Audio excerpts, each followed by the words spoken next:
only $8.99 per pound. Whole seedless red ripe watermelons, just $14.99 each. Heinz Easy Squeeze ketchup, only $3.29 for a 20-ounce bottle. Hunt's barbecue sauce, just $2.09 for an 18-ounce bottle. Sargento shredded cheese, only $3.99 for a 7-ounce package. Shelley Bay, Heron Bay, Modern Mart, and Price Right Warwick stores will be open both days of Cup Match from 8 a.m. to 6 p.m. You can count on us. Live from Bermuda Broadcasting, this is ZBM TV9 News. Good evening, everyone. It's Tuesday, July 25th, 2017. I'm Dianne Brewer, and thank you for joining us tonight. Assurances from Premier David Burt today in his first press conference as leader of the country that this PLP administration is one that will seek widespread consultation and collaboration as it seeks to improve the lives of all Bermudians. Premier Burt speaking at a press conference outlining a number of new government initiatives, and Gary Moreno was there.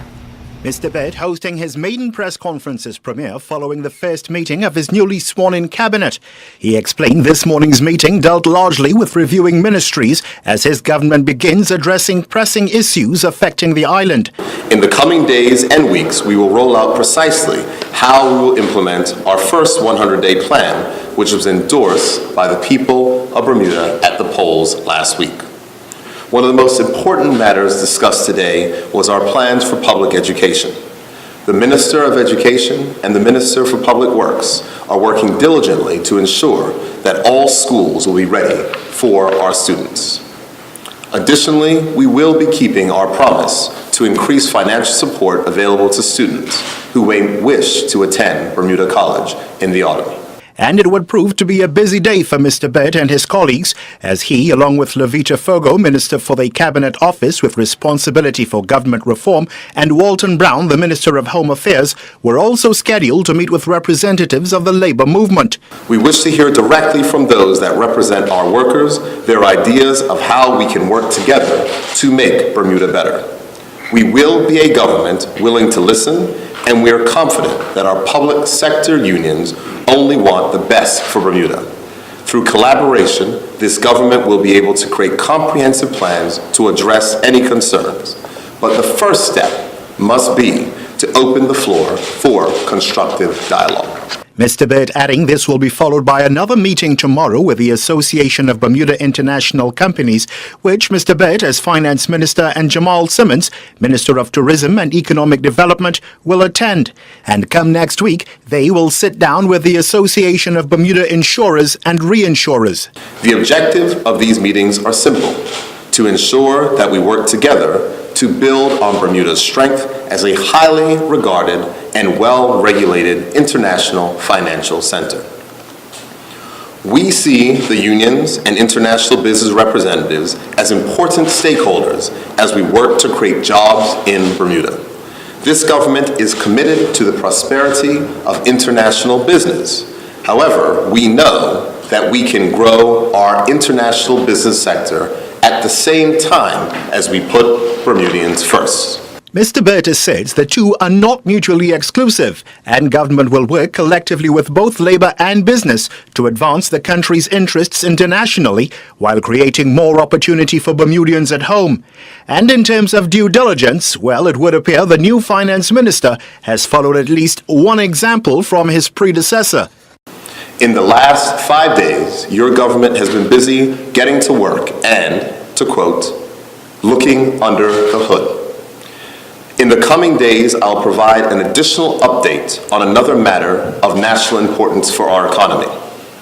The final matter that I'd like to share today is that the House of Assembly will convene 2 months early in September to advance our legislative agenda as we begin to build an economy in Bermuda that works for all Bermudians.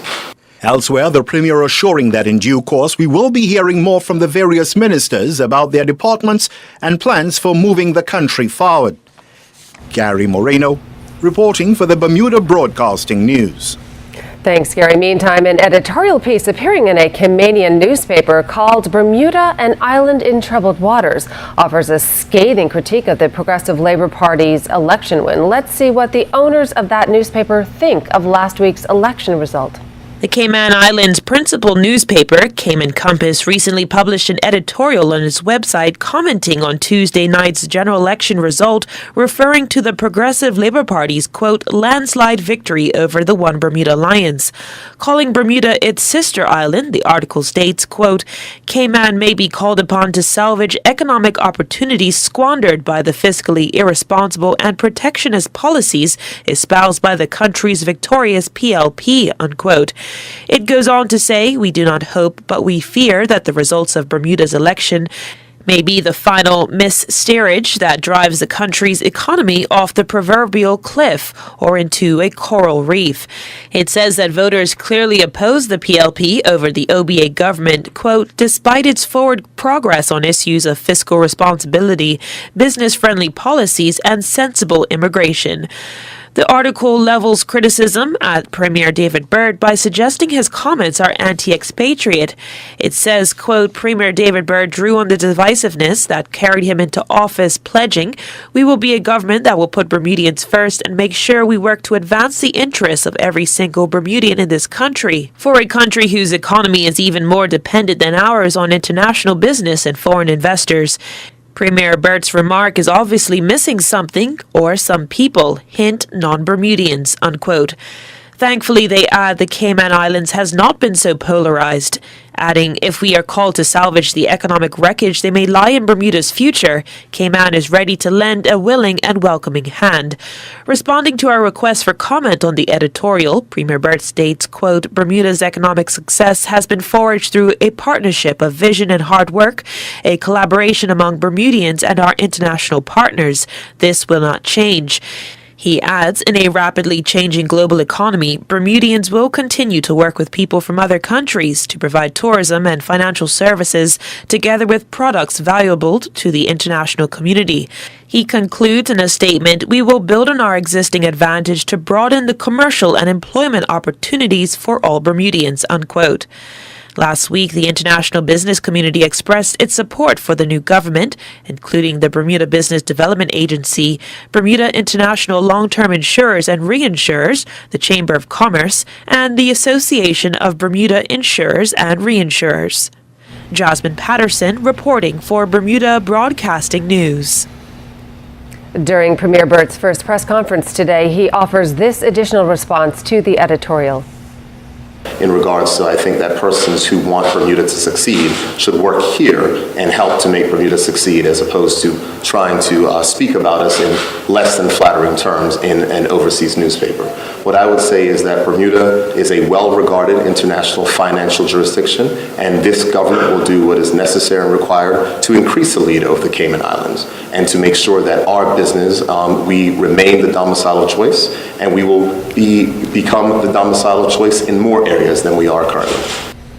In other news, Stop 35 is Bermuda as the Queen's baton for the upcoming Commonwealth Games in Australia is fast approaching. Earl Basden has the arrival and day one update.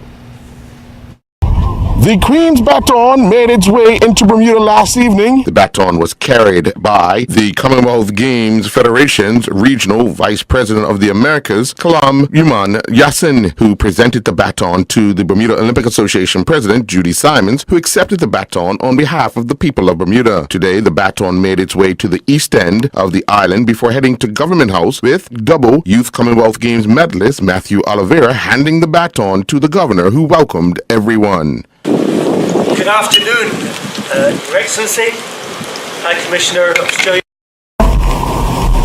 President Judy Simons of the Bermuda Olympics Association, Vice President Yassin of the Commonwealth Games Federation of the Americas.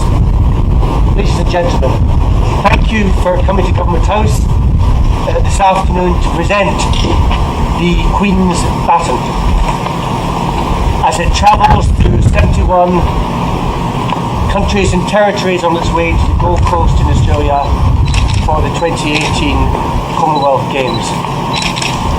Let me also particularly welcome the members of the Bermudian youth team who've just come back from the Commonwealth Youth Games in the Bahamas, and my congratulations to all of them on their success.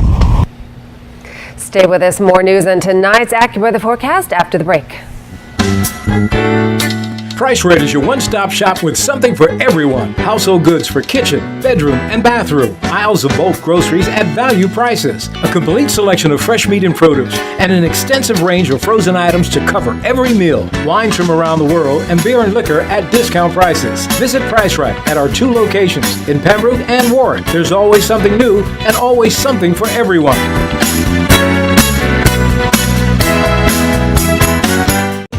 Supply chain management, no longer just purchasing and inventory, but logistics, sourcing, contract management, and so much more. In demand by virtually every service industry and organization, this burgeoning profession requires a professional skill set that understands global transactions, enhances systems and processes, and maximizes efficiency for the best supply chain outcomes. International certification is provided through the Supply Chain Management Association, Canada's largest association for supply chain management professionals, and it's available at Bermuda College. I think if you're passionate about inventory or purchasing, it's something definitely worthwhile pursuing. You can get a global aspect of how procurement, how purchasing, how sourcing is handled in countries around the world, around the globe. Contact PACE, the Professional and Career Education Division, to find out about financing options and start dates today. Pools inside our classroom. Something fun like a trampoline park. Clean up the beaches. We could fly with our wings. We got better roads. Some places the roads are bumpy. Free school breakfasts for people that maybe don't have enough money to pay for breakfast. We had snow. Instead of like a big carnival or something, like an amusement park, and let everyone just have fun and do the deals that they want to do. Welcome back. In part 2 of an interview, the OBA's interim party leader, Patricia Gordon-Pamplin, tells us what she believes were the major factors that led to the loss of the election last week. Well, clearly they had impact, but I think a lot also had to do with significant misinformation, certainly with respect to the airport. I heard as recently as yesterday somebody saying that we want to take Bermuda back because the OBA gave away the airport, when nothing is further from the truth. So I think that when people make misinformed decisions because they've received incorrect information, I just think it's unfortunate, but clearly it would have had an impact. Am I reading right here by saying you cannot announce the shadow cabinet until you get into this October special meeting or something, or can you actually announce the shadow cabinet? No, I'm anticipating that I will be officially sworn in as opposition leader sometime between today and tomorrow, and subsequent to that, my shadow cabinet is ready to be announced. I have everybody's agreement, and it's going to be a good one. Any surprises? There are surprises, but it's going to be a good one. New National Security Minister Wayne Keynes has pledged to make gang violence his #1 priority. It comes as police announced that the shooting murder of Jakari Francis last week was gang-related. It was revealed that Mr. Francis was killed in Devonshire and was an associate of the 4-2 gang, which is embroiled in a rivalry with the nearby Parkside gang. Our Tarai Trot questions the minister on his first steps in office. Quickly. But what we're going to do first is we're going to meet with the head of each one of the ministries that fall under my remit, and we're going to just have a general overlook of everything, and then we're together going to put our list of priorities, what the government's mandate is, and what each of the ministries require. And it's really early days. We're going to get in, and we're going to look at what's under the hood, and then make some decisions. What's the best way to proceed? And lastly, obviously, you must be very comfortable with this appointment, particularly because of your background in the Bermuda Regiment. Not only my background in the Bermuda Regiment as a former prosecutor, a Crown Counsel in the Department of Prosecutions, I think this was a natural fit, but more specifically, having a concern for our community, the issues that present ourselves, I think this is an excellent opportunity for me to serve. In other news, senior advocacy charity Age Concern hosted its second health clinic, this time in the East End at the Lamb Fogo Urgent Care Center, to gauge the overall health needs of those aged 50 and older in the community. And as Executive Director of Age Concern, Dr. Claudette Fleming tells us, the turnout was a success. We're grateful for our sponsors. This time around it was Allied World, but we've had the privilege of also having the Bank of Bermuda Foundation and Chubb Foundation join us with the Department of Health to address the issues of seniors in terms of their health. Now, there are a lot of partners in the community that provide screenings, blood pressure, diabetes, etc.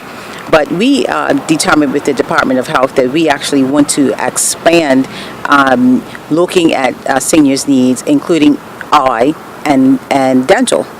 And that has been extremely popular, especially the eye health, which can be expensive. Very. And we know that people tell us when they leave, we came for this purpose.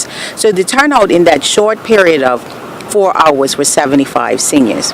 Unfortunately, we did have to turn some seniors away because our time span was limited there as the clinic transitions to be available for people at night.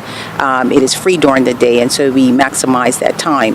We worked in partnership with the Bermuda Hospitals Board, which I believe is a first. They were phenomenal in assisting us in setting up. We had tents on the air-conditioned tents, no less, on the inside and out to receive the seniors, as well as provide lunch for them after. And then they went through the various triage sections within the Lamb Fogo Clinic. What we learned from this exercise, we got a lot of men. More men than we're used to, and new faces. Didn't necessarily make appointments, so we were kind of learning a little bit more about our senior men. They may not, respond immediately, and we try to take as many of them as we can because we know that in some instances we're not seeing the men in the way that we need to. Dr. Fleming also telling us she obtained her doctorate online. I am a graduate of the Swiss Management Center in Switzerland, and I undertook studies for 7 years.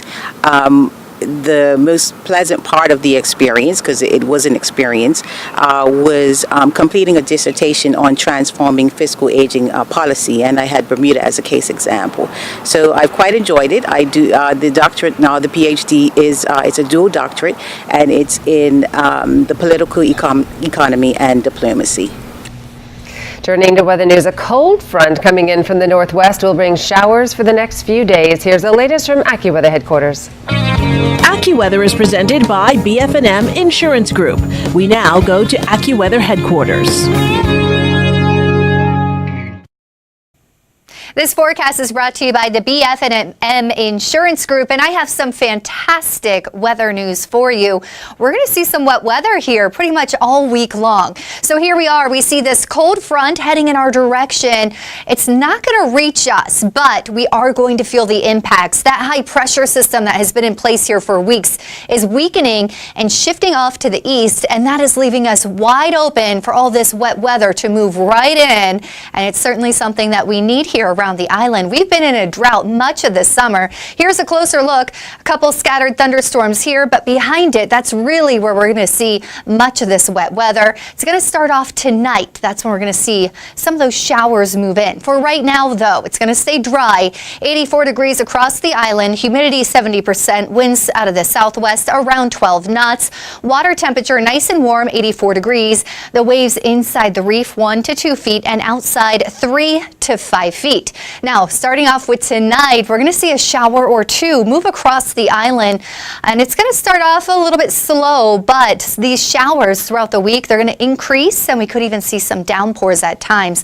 Our low temperature is 79 degrees. We should be right around 73, so it is still warm and muggy here at night, but this is the coolest low temperature that we've seen here in about 3 nights. For tomorrow, periods of clouds and sunshine with a passing shower or two. Don't get me wrong, we're not going to have any kind of significant all-day rain going on here, but for the next couple of days, we're going to have an increase of these showers with a high temperature of 85 degrees for tomorrow. Now, the first high tide is 11:08 p.m. Tuesday, and then the second one, 11:34 in the morning on Wednesday. If you're here on vacation and you're heading home, or if you're just traveling, we do have some gateway forecasts to tell you about. Toronto, gorgeous conditions. New York, cool, but dry, and Boston, very chilly for this time of year, but dry as well. Now, Atlanta and Miami, we could see some significant downpours tonight. We could have some travel delays because of that. So if I were you, I would just check on the flights to make sure everything is running on time. In London, it's cool, 69 degrees with just some showers. Now, here in the Caribbean, it is hot, humid, and also wet. We're having some thunderstorms in Jamaica, Barbados, Trinidad, but we don't have any tropical developments to tell you about. Well, here's the 5-day showers right across the board. Again, some of these showers can be brief, but we could see some downpours. So we could get some significant beneficial rain this week, and it's too early, though, to tally exactly how much rainfall we're expecting. Temperatures in the mid-80s with our lows still above average all week long. Stay tuned to Ocean 89, Power 95, and Inspire 105 for all the latest on your news and weather. AccuWeather was presented by BF&M Insurance Group.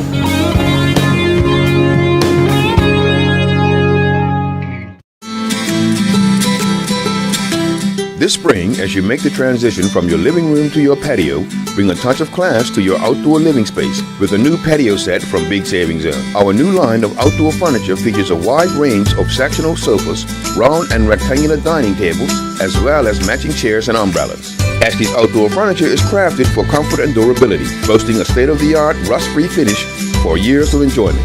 Exclusively available at Big Savings Zone, Southside St. David's. Bermuda Civic Ballet is proud to present its 45th anniversary production, Civic at 45, July 28th and 29th, 8 p.m. at the Earl Cameron Theater, City Hall, featuring dancers from Bermuda, Europe, and America. The show consists of a variety of dance forms. Tickets are $40 for adults, $30 for seniors, $20 for students under 18.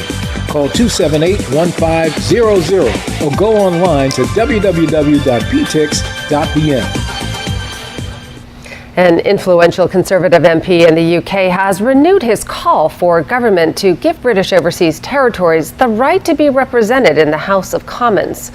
Andrew Rosendale, who regularly speaks for the Overseas Territories, told a recent Overseas Territories function in London that the current system is unfair and colonial. He called for greater fairness, especially since devolved administrations within the UK, like Scotland, are to receive a greater say within the UK post-Brexit.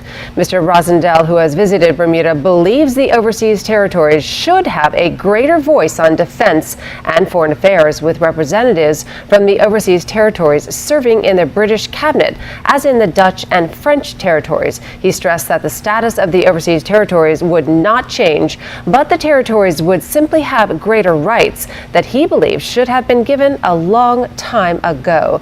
Now, Earl Basin has the latest from the sports desk.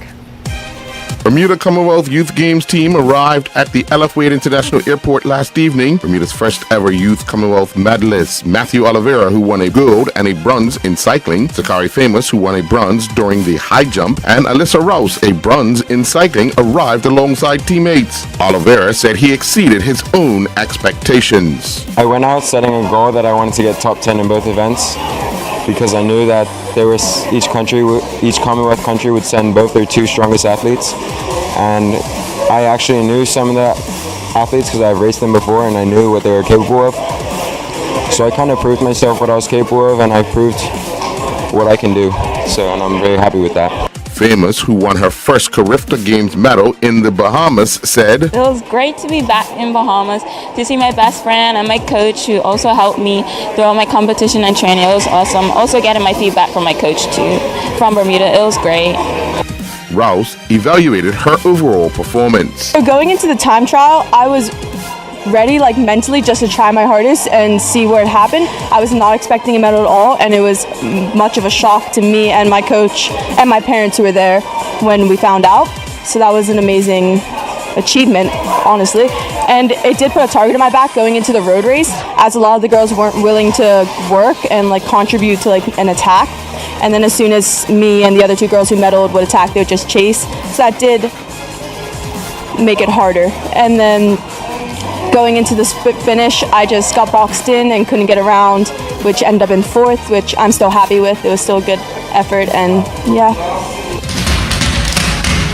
Bermuda equestrian rider Casey Trewin has spent 3 weeks in intensive training with Bermuda's Patrick Nisbet and recently competed and picked up a win over in Slovakia, riding and Charmy C. Trewin jumped to a first-place finish in the 1.15-meter international jumping competition. The class attracted in excess of 40 entries representing Europe, United Kingdom, Middle East, USA, and Canada. Only 6 riders qualified for the jump-off round, with Trewin clocking a clear round time of 41.70 in securing victory. Last night, we aired a piece titled, "Did the Umpires Get It Right?" Today, we spoke with the Bermuda Cricket Umpires Union's president, who also happens to be the Eastern County Cup president, Stephen Douglas, to get clarity on the decision handed down. The decision is made because if you read the law on no ball, and there's about 16 various paragraphs on it, and number 12 says ball not dead, and it reads like this: the ball does not become dead on the call of no ball. That's the first thing that people need to understand. And the second thing they need to look at is out from under ball. When a no ball is called, neither batsman shall be out under any law except law 33, under the ball, 34, hit the ball twice, 37, obstruction the field, or 38, run out. And because the ball was not there, when wicketkeeper Mr. Sinclair Smith got the ball and he ran up and he pulled the stump out of the ground because the bails were dislodged, and Mr. Lana Kim was out of his ground, the umpire was right in giving him out, run out. Darry Rollins and his Sussex Seconds teammates started a 3-day championship match against Surrey at the First Central County ground. At the close of play, Sussex on the first day held a lead of 342 runs. Sussex scored 400 for 9 with Surrey at the close of play 58 for 2. Rollins scored 42 runs. Meanwhile, a knock of 109 by Kamal Levrock helped guide Handsworth Cricket Club to a 120-run victory over Streatley Cricket Club in the Birmingham and District Premier Cricket League Division 3. Strictly won the toss and elected to field, with Handsworth scoring 257 for 9 after 55 overs. Levrock shared a 104-run second-wicket partnership with Gwyn Evans, who scored 38.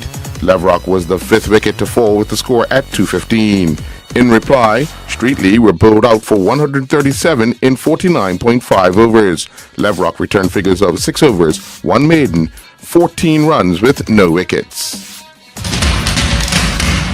The Queen's baton was greeted fondly in the East End earlier today as Trey Houston took time out to hold the baton that contains the Queen's message he is hoping to hear at the opening ceremony in Australia come next year. The baton moved to St. Peter's Church, where officials were greeted and given a tour and a history lesson. The baton made its way to the Fort St. Catherine Beach, where a group of youngsters from a government camp performed a beach relay with the baton. Members of the traveling party made their way to the National Sports Center, where a all-girls sports expo was taking place, and the young ladies looked in awe as they handled and looked at the baton. The final activity on day 1 of the Queen's Baton in Bermuda was to head to Government House for an official welcome. I'm Earl Baisden with Bermuda Broadcasting Sports.